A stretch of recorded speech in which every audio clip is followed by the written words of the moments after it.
सल्लल्लाहु अलैहि वसल्लम से हजरत आमिर इब्न अबस ने पूछा, मल इस्लाम या रसूल अल्लाह, ए अल्लाह के रसूल इस्लाम क्या है।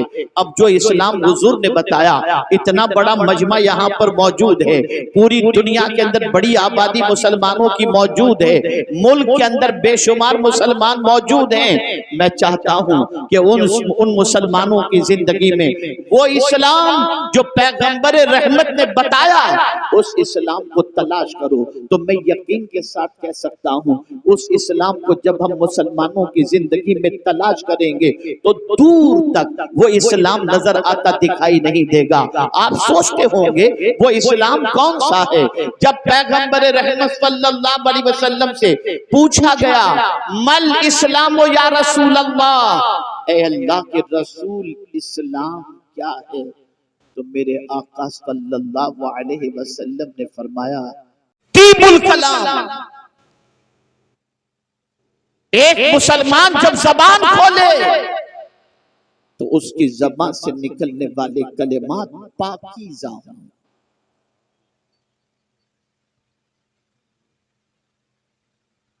उसकी जबान से निकलने वाले कलेमात तय्यिब ताहिर हों। इसलिए कि पाकीज़ा कलेमात जब ज़बान से निकलते हैं तो वो दिल पर असर करते हैं, और जब कोई अच्छी बात करता है तो उस अच्छी बात करने वाले की मोहब्बत सामने वाले के दिल में अल्लाह पैदा कर देता है। इसको मैं मिसाल के जरिए समझाऊं तो आप अच्छी तरह से समझ सकेंगे।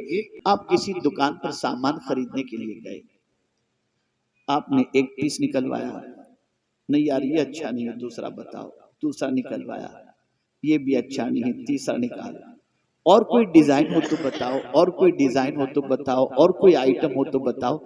50 चीजें आपने निकलवाई और उसके बाद आपने कहा कि नहीं मुझे पसंद नहीं है, और आप जाने लगे। तो आप जानते हैं वो सेल्समैन जो अच्छा होगा वो कहेगा फिक्र न करें, ये पसंद नहीं आया ना, 10 दिन के बाद नया स्टॉक आएगा, अब 10 दिन के बाद आइएगा, आपको हम नया माल बताएंगे। लेकिन अगर टेढ़ा सेल्समैन ने उसने कहा, क्यों परेशान करने के लिए आ गए थे, क्या टाइम पास करने के लिए हमारी दुकान मिली, आप दूसरी बार उस दुकान में नहीं जाओगे। लेकिन जिसने ये कहा कि 10 दिन के बाद दूसरा नया स्टॉक आएगा, कोई बात नहीं, ये आपको पसंद नहीं आया तो आप कहेंगे जरा तुम्हारा कार्ड दे दो, हम तुमको फोन करके पूछ लेंगे, नया स्टॉक आए तो बता देना। पता चला जब नरमी से कोई गुफ्तगू करता है तो उसकी मोहब्बत अल्लाह दिल में पैदा कर देता है, लोग उससे मोहब्बत करना शुरू कर देते हैं, उसके करीब जाना शुरू कर देते हैं। अल्लाह अकबर।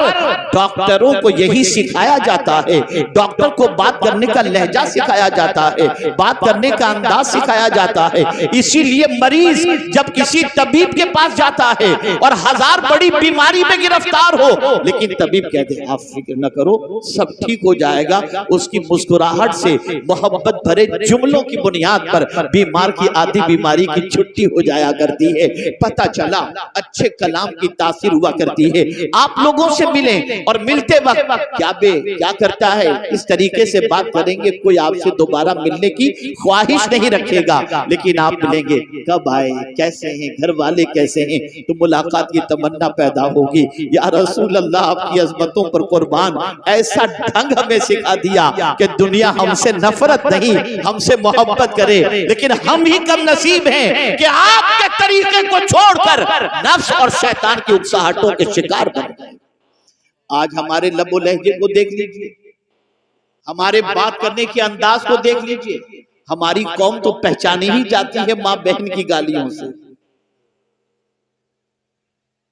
बात करने की तमीज नहीं, बात करने का लहजा नहीं, बात करने का अंदाज नहीं, बात करने का सलीका नहीं, कोई चीज भी नहीं। और हम अपने आप को मुसलमान कहते हैं। ए अल्लाह के रसूल सल्लल्लाहु ताला अलैहि वसल्लम के प्यारे दीवानों, अगर हम कुरान का मुताला करें तो कुरान हमें बताता है किससे कैसे बात करनी चाहिए, कुरान उसका तरीका हमें बताता है। आइए सबसे पहले जनरल इंसानों से बात करने के हवाले से कुरान क्या कहता है। तो कुरान कहता है वक़ूलू लिन्नास हुस्ना, लोगों से अच्छी बात कहो। अल्लाह अकबर। जब भी बात करो तो अच्छी तरीके से बात करो, जब भी बात करो तो अच्छे अल्फाज इस्तेमाल किया करो, अच्छे लफ्जों का इंतखाब किया करो। लोग कहते हैं लफ्जों का क्या, जो चाहो बोल दो। नहीं नहीं, लफ्जों की ताकत होती है, लफ्जों की कुव्वत होती है, अल्फाज बड़े मानी रखते हैं, अल्फाज की बड़ी ताकत होती है। मेरे प्यारे आका सल्लल्लाहु अलैहि वसल्लम के प्यारे दीवानों, कुफ्र की वादियों के अंदर पूरी जिंदगी गुजारने वाला शख्स अगर जिंदगी की आखिरी सांस के वक्त कलिमे तैयबा पढ़ ले, एक कलिमे की बुनियाद पर जिंदगी के कुफ्र के सारे गुनाह अल्लाह माफ फरमा देता है और वो जन्नत का हकदार बन जाता है। एक कलिमे की बुनियाद पर जो उसने ज़बान से अदा किया, उसका कुफ्र भी मिटा और उसके गुनाह भी मिट गए। और 60 साल शादी की जिंदगी के गुजर चुके हैं और बड़ी अच्छी जिंदगी गुजर रही है, लेकिन अगर गुस्से में आने के बाद शौहर ने सिर्फ 3 लफ्ज अपनी बीवी को कह दिए, तलाक तलाक तलाक, तो जिंदगी के लिए वो हराम हो जाया करती है। पता चला लफ्जों को मामूली न समझो, ज़बान से निकलने वाले अल्फाज को हल्का न समझो, अल्फाज की बड़ी कीमत होती है। अगर ये कीमत न होगी तो कभी बुखारी शरीफ की आखिरी हदीस के अंदर ये कहना आता कि कलिमतान खफीफतान अल्लाह कलिमतान हबीबतान इलर रहमान खफीफतान अलल लिसान सकीलतान अलल मीज़ान। आप जरा सोचो तो सही, सुभान अल्लाह व बिहम्दिही सुभान अल्लाहिल अज़ीम। अगर कोई पढ़ ले तो ये कलिमात ऐसे हैं जो रहमान को महबूब हैं, मीज़ान पर वज़नी हैं, ज़बान पर हल्के हैं। पता चला कलिमात की ताकत होती है, अल्फाज की ताकत होती है। कुरान कहता है मा यल्फिज़ु मिन कौलिन इल्ला लदैहि रक़ीबुन अतीद। हर लफ्ज हमारा नोट किया जाता है, हर लफ्ज हमारा लिखा जाता है, हर लफ्ज हमारा महफूज किया जाता है।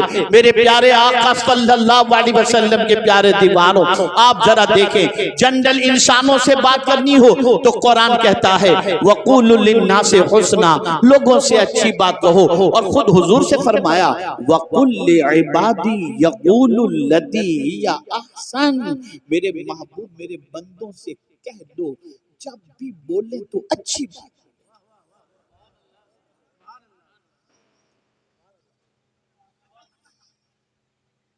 जब भी बोले अच्छी बात बोले। अल्लाह अकबर। हैरत और ताज्जुब की बात है, जिस कौम से लोग बोलना सीखते थे आज उस कौम की बोली की वजह से लोग उससे नफरत करते हैं।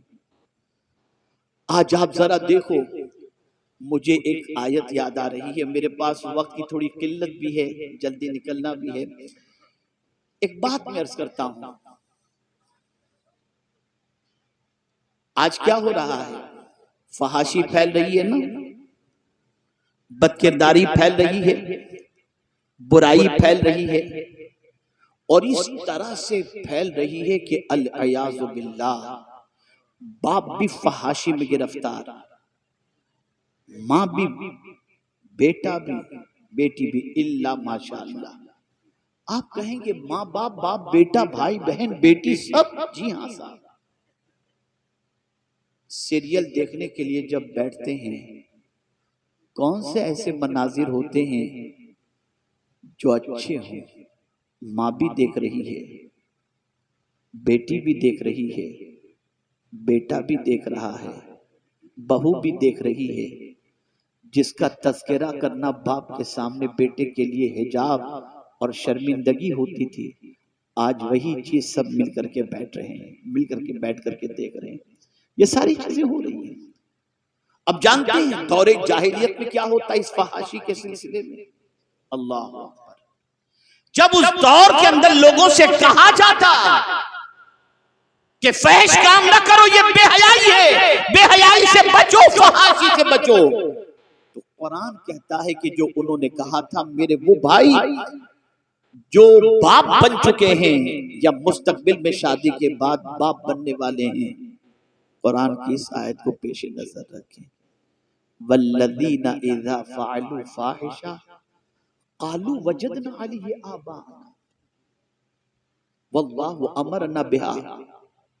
कुल इन्नल्लाह ला यअमुरु बिल फहशा। आप जानते हैं जब बेहयाई करने वालों से कहा गया कि तुम क्या कर रहे हो, ये बेहयाई है, तो जवाब में वो बच्चे क्या कहते थे मालूम है? कालू वजदना अलैहि आबाना, हमने हमारे माँ बाप को ऐसा ही देखा। आज का बाप अगर बेटे के सामने बेहयाई करे, आज की मां बेटे के साथ बैठकर गंदी पिक्चर देखे या सीरियल देखे और उसके बाद बच्चे को बेहयाई से रोकने के लिए जब कहेगी, तो कुरान ने पहले ही कह दिया कि दौरे जाहिलियत में जो कहा जाता था, आज का बेटा वही कहेगा। मुझे याद है मेरे एक दोस्त ने मुझसे कहा, मेरा बेटा आउट ऑफ ट्रैक जा रहा है, हजरत जरा उसे समझाइए। मैंने कोशिश की और मैंने समझाने की भरपूर मेहनत की। कुछ दिनों के बाद आप जानते हैं मेरे दोस्त ने मुझसे कहा, हजरत अब इसको मत समझाइएगा, छोड़ दीजिए उसके हाल पर। मैंने कहा क्यों, क्या हुआ, किसी दिन अल्लाह तौफीक दे देगा। कहा नहीं, एक दिन मैं अपने बेटे से कहा, बेटा तू जो कर रहा है वो सही नहीं है। तो मेरे बेटे ने मुझे जवाब में कहा, अब्बा जब आप मेरी उम्र के थे तो क्या करते थे। आज जो लोग बदकिरदारी से अपने दामन को दागदार करके ये तसव्वुर करते हैं कि हम अपनी जिंदगी को ऐशो मौज के अंदर गुजारें, ये उम्र है हमारी, कल तुम्हारी औलाद अल्लाह न करे गलत रास्ते पर जाने के बाद ये न कहे कि हम तो वही कर रहे हैं जो हमारे बाप ने किया। आज गालियां विरासत में मिल रही हैं, आज चिल्लम चिल्ली विरासत में मिल रही है, आज बदतमीजी विरासत में मिल रही है, आज घर घर के झगड़े विरासत में मिल रहे हैं। ये सारी चीजें घरों से निकल कर आती हैं और फिर उसके बाद वही सोसाइटी में फैलती चली जाती हैं। ए रसूल गिरामी वकार सल्लल्लाहु अलैहि वसल्लम के दीवानों, तो याद रखो कुरान कह रहा है लोगों से जब भी बात करो तो अच्छी बात करो। अल्लाह अकबर। अब आइए सबसे पहले हम समझते हैं, ये तो जनरल लोगों के हवाले से बात हो गई। अब कुरान मुकद्दस से पूछते हैं, ए कुरान तू बता, अल्लाह से बात करनी हो तो कैसे करें, अल्लाह से कलाम करना हो तो कैसे करें, अल्लाह से मारूजात पेश करने हो तो कैसे करें। बसाइब के पहाड़ टूट रहे हैं, तकालीफ की वादियों से गुजर रहे हैं, ऐसा लग रहा है कि अब तकलीफ का आसमान फटेगा और हम खत्म हो जाएंगे, अब जमीन में जलजला पैदा होगा, हम बर्बाद हो जाएंगे। मुआशी बदहाली के शिकार हैं, बच्चियां जो है वो जवानी की दहलीज पर पहुंच चुकी हैं, कोई रिश्ता नहीं आ रहा, कर्ज के बोझ तले दबे हुए हैं, बीमारियां घर का साथ छोड़ने को तैयार नहीं है, लड़के आवारगी के रास्ते पर जा रहे हैं, ऐसा लगता है कि मुसीबत ने हमारे घर ही का रुख कर लिया। इस तरीके से जब इंसान गिरफ्तार होता है तो क्या करता है, अल्लाह की बारगाह में माद अल्लाह कहता है, क्या मौला मेरा ही घर तुझे मिला था, मैं नमाज पढ़ता हूँ, मैं रोजे रखता हूँ, मैं गुनाह से बचता हूँ, मैं हराम काम नहीं करता, फिर भी मेरे घर के दरवाजे पर ये तकालीफ दस्तक देती हैं। ये वो इंसान कहेगा जो इंसान कुरान की रोशनी में अल्लाह से बात करने का तरीका नहीं जानता। आइए मैं आपको बताऊं, हजरत अय्यूब अलैहिस्सलाम पर मुसीबतों का कौन सा पहाड़ नहीं टूटा। सारे बच्चे शहीद हो गए, सारे मकानात गिर गए, सारी जायदाद खत्म हो गई, सारे मवेशी खत्म हो गए। हजरत अय्यूब अलैहिस्सलाम अपनी बीवी के साथ रवाना हो गए। बीवी ने मर्ज के अंदर गिरफ्तार देखा, अर्ज करने लगी, ऐ मेरे सरताज आप अल्लाह के नबी हैं, बारगाहे समदियत में दुआ करेंगे, मुसीबत टल जाएगी, सेहत नसीब हो जाएगी, आपकी बारगाह में कर दीजिए। अल्लाह के फरादा पैगंबर ये कह सकते, मौला मैं तेरा नबी हूँ, तेरा बंदा हूँ, ऐ मेरे करीम ये जो परेशानियां मुझे छू रही हैं या लग गई हैं या आ गई हैं, मौला इसे दूर फरमा दे।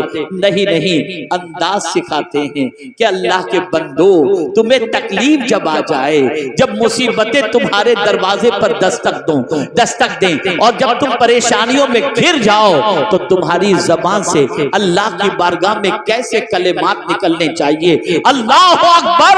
हजरत अय्यूब अलैहिस्सलाम ऐसी तकलीफ में कि बच्चे, माल, जायदाद सब कुछ खत्म होने के बावजूद भी जब अल्लाह की बारगाह में अर्ज करते हैं तो यूं कहते हैं, रब्बि इन्नी मस्सनी अद्दुर व अंत अर्हमुर राहिमीन। ए मेरे रब, मुझे मुसीबत छुआ है, टच किया है और तू सबसे ज्यादा रहम करने वालों में रहम करने वाला है। अल्लाह अकबर। अंदाज देखिए, मुसीबत में शिकवा नहीं, अल्लाह की बारगाह में मारूजा पेश करने का तरीका सिखाया जाता है। जब कोई बंदा इस तरह से आजिज़ी और इंकिसारी के साथ रब से शिकवा करने की बजाय रब की अजमतों को, रब की रहमत को पुकारता है तो फिर मौला किस तरीके से करम फरमाता है। रब ने फरमाया, उरकुज़ बिरिजलिका हाज़ा मुख्तसिलुम बारिदुम व शराब। ठोकर मारो अपने पैर की, जो पानी निकले उसे पियो और बदन पर डालो, तुम्हें शिफा नसीब हो जाएगी।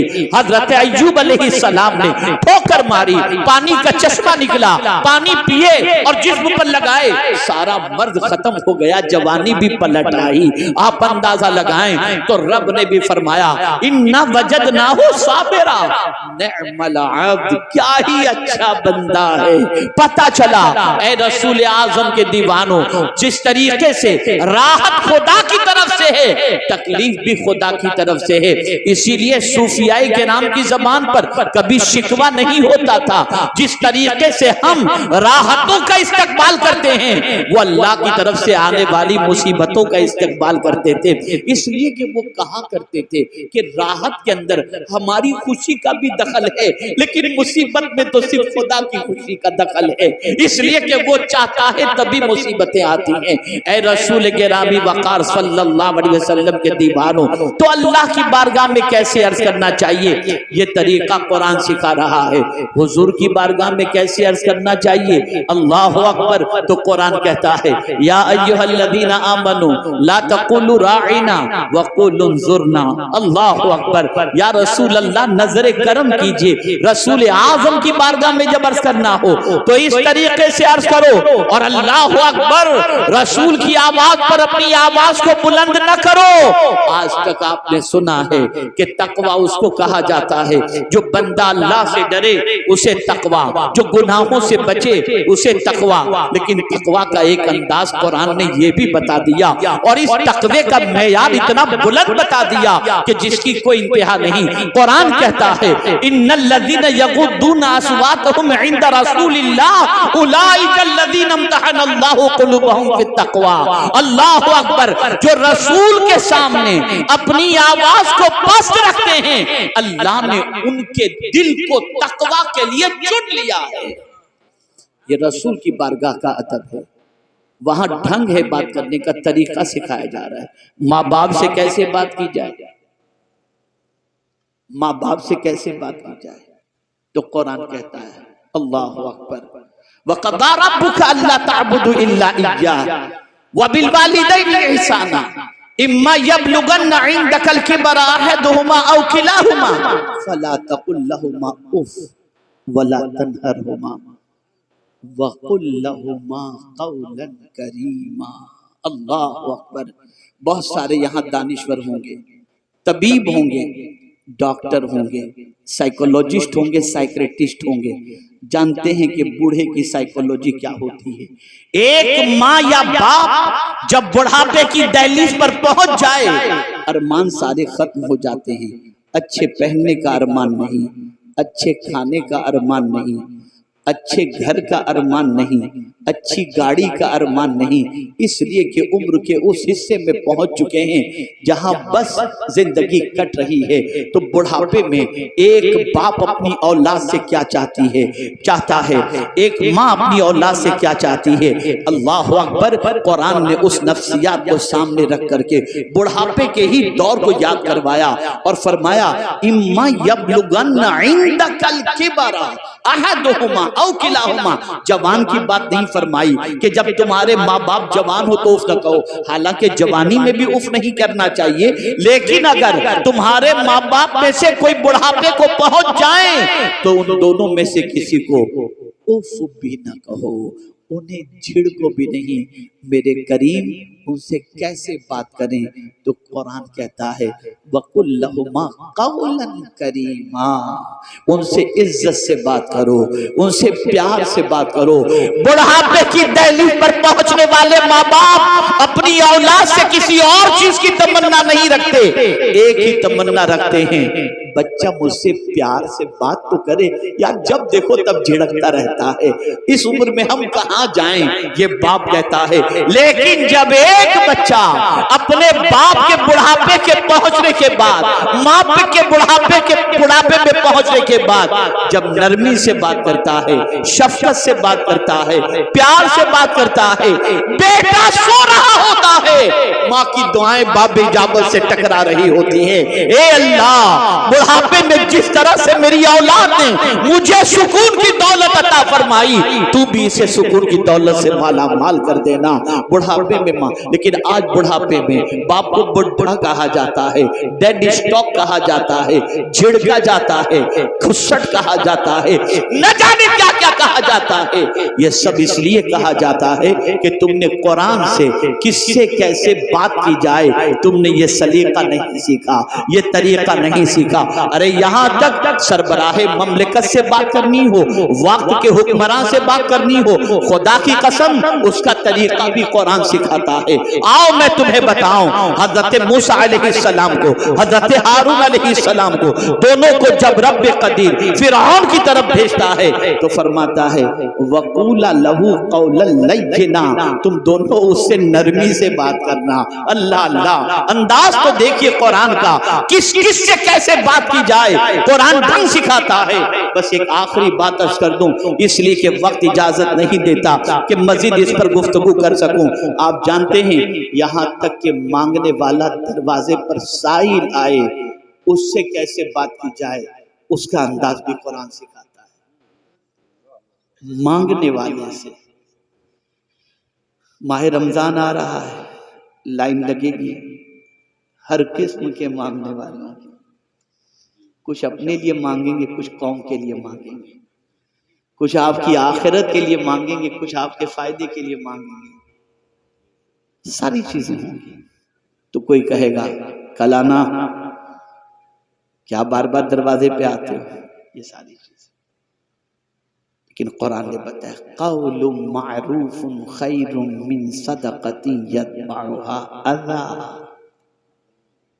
कोई मांगने वाला अगर तुम्हारे दरवाजे पर आए और तुम दो भी और उसका दिल भी दुखाओ और कहो तुझे कोई और दरवाजा नहीं मिलता, जब देखो तब आकर के मेरे दरवाजे पे खड़ा रहता है, ले चल जा। कुरान कहता है इससे बेहतर था, इस देने से बेहतर था कि तू इतना कह देता भाई कहीं, और आप देख लीजिए, मुझे माजरत मेरी कबूल कर लीजिए, अच्छी बात कह के उसको रुखसत कर देता। ये तेरा अच्छी बात करना उस देने से बेहतर है जिससे उसका दिल दुख जाए। ये कुरान सिखा रहा है, ये कुरान सिखा रहा है। बात करने का शौक भी बहुत सौ को होता है, बात करते ही रहते, करते कुछ भी नहीं, बोलते ही रहना है, बोलते ही रहना। तो क्या बोले, बस एक हदीस, और मैं आपसे फिर अर्ज करूंगा, आज तक रस्मी तौर पर जलसों में आने के आप आदी रहे, अब रस्म से निकलो, सीखने की गरज से आओ, बदलने की गरज से आओ, सुनकर अमल की गरज से आओ। हजरत फुज़ैल बिन अयाज़ अलैहि रहमतु व रिज़वान जब शहर के अंदर एक अजीम खतीब खिताबत के लिए तशरीफ लाए तो अपनी माँ से इजाज़त लेते हैं, माँ मुझे इजाज़त दे ताकि मैं जा करके उस खतीब का खिताब सुनूं। माँ ने कहा जाओ बेटे, लेकिन क्यों सुनने जा रहे हो? माँ बहुत अच्छे खतीब हैं, बहुत अच्छी गुफ्तगू करते हैं, इसलिए सुनने जा रहा हूँ। कहा नहीं बेटे इसलिए मत जाओ, जानना है तो इस नीयत से जाओ कि जो कुछ भी वो नसीहत करेंगे उस पर अमल करोगे। अगर ये नीयत तुम्हारी नहीं रही तो सीख कर आने पर अमल न करने की बुनियाद पर अल्लाह तुम्हें दोहरे गुनाह के अंदर गिरफ्तार फरमाएगा। हमने ये नियत ही नहीं की। आप क्या समझते हैं ये महफिलें मामूली महफिलें? यही महफिलें हैं जिन महफिलों में जिंदगियां बदलती हैं। लेकिन हम आते हैं बेवुजू आ गए, ऐसे ही आ गए, चलो जाते हैं, चलो देखते हैं, चलो घूमते हैं, चलो ये करते हैं, चलो वो करते हैं, बाकी कुछ भी नहीं। इसलिए कोरे आते हैं, कोरे चले जाते हैं। आकाए करीम सल्लल्लाहु अलैहि वसल्लम ने इरशाद फरमाया, जो शख्स, इस हदीस को हमेशा के लिए ज़हन में महफूज कर लो, जो शख्स अल्लाह और यौमे आखिरत पर ईमान रखता हो उसे चाहिए कि अच्छी बात करे वरना चुप रहे। ये हुजूर का इरशाद है। और रसूल आज़म सल्लल्लाहु अलैहि वसल्लम ने इरशाद फरमाया, जो शख्स अपनी ज़बान और शर्मगाह की हिफाजत का जिम्मा ले, मैं उसकी शफाअत का जिम्मा लेता हूं। ये है ज़बान। दो चीजें याद आ गई, अरसर के गुफ्तगू खत्म करता हूं। एक चीज, इबादत में लज्जत नहीं मिलती। नमाज पढ़ते हैं, चलती है, कुछ पता ही नहीं चला। इसको मैं समझाऊंगा तो आप समझ जाएंगे आज के दौर के एतबार से। कैसे समझेंगे? खाना खा रहे हैं, किसी का फोन आ गया, बात भी करने खा रहे, क्या खाया पता ही नहीं चला, क्या खाया पता ही नहीं चला, जायका ही समझ में नहीं आया, इसलिए कि फोन पे हम लगे थे, तवज्जो कहीं बटी थी। ऐसे ही इबादत का मामला है। इबादत की भी लज्जत होती है, इबादत का भी जायका होता है। सच बताओ, नमाज पढ़ करके कौन सी लज्जत मिली है? और अगर नमाज में लज्जत न होती तो गौसे पाक 40 साल तक इशा के वज़ू से फजर की नमाज अदा न फरमाते। अगर इबादत में लज्जत न होती तो मौला अली करमल्लाहु ताला वजहुल करीम न फरमाते कि हालत नमाज में तीर निकाल लेना, मुझे पता तक नहीं चलेगा। ये लज्जत है। अरे मौत में भी लज्जत है। कुल्लु नफ्सिन जायक़ातुल मौत, जायका है उसके अंदर। इबादत में भी लज्जत है। आप जानते हैं नमाज पढ़कर लज्जत क्यों नहीं मिलती? कुरान सुनकर लज्जत नहीं मिलती, रोजे रखकर लज्जत नहीं मिलती। अब तो माअज़ल्लाह ये हो गया कि माह रमजान की रातें लोग कैरम खेलने में, गेम खेलने में पूरी पूरी रात गवा देते हैं और समझते हैं सहरी तक यही करने के लिए माअज़ल्लाह रात आई। अल-इयाज़ु बिल्लाह। अर्ज़ ये कर रहा था, इबादत में लज्जत नहीं मिलती। मैं अभी कुछ दिनों पहले एक किताब पढ़ रहा था, एक बुजुर्ग का कौल नजर से गुजरा, रोंगटे खड़े हो गए। वो फरमाते हैं कि जब कभी तुम्हें इबादत में लज्जत न मिले तो समझ लेना तुम्हारी निगाहों से कोई खता हो गई है। इसलिए कि जब निगाह खता खाती है तो अल्लाह लज्जत इबादत को छीन लेता है। हज़रत अब्दुल्ला इब्न मुबारक रज़ियल्लाहु ताला अन्हु फरमाते हैं, बदन में सुस्ती, इबादत में सुस्ती, रोजी में तंगी, जब ये तीन चीजें तुम्हें हासिल हो जाएं या ये तीन चीजों में तुम गिरफ्तार हो जाओ तो समझ लेना अल्लाह का कोई नापसंद जुमला तुम्हारी ज़बान से निकल गया है, जिसकी वजह से तुम इस तकलीफ में गिरफ्तार हो। बदलो अपनी सोच को, ज़बान को दुरुस्त करो, वो कहो जो कहने का हुक्म है, वैसा कहो जैसा कहने का हुक्म है। अल्लाह रब्बुल इज़्ज़त जल्ल जलालहू, आकाए करीम रऊफ़ुर रहीम अलैहि तहिय्यतु व तस्लीम के सदक़ व तुफ़ैल मुझे आपको सबको कुरान और अहादीस पर अमल की तौफीक नसीब फरमाए। हमारे अलहाज मोइन साहब जो माशाअल्लाह बड़े फ़ाअल व मुतहर्रिक हैं, सोशल एक्टिविटी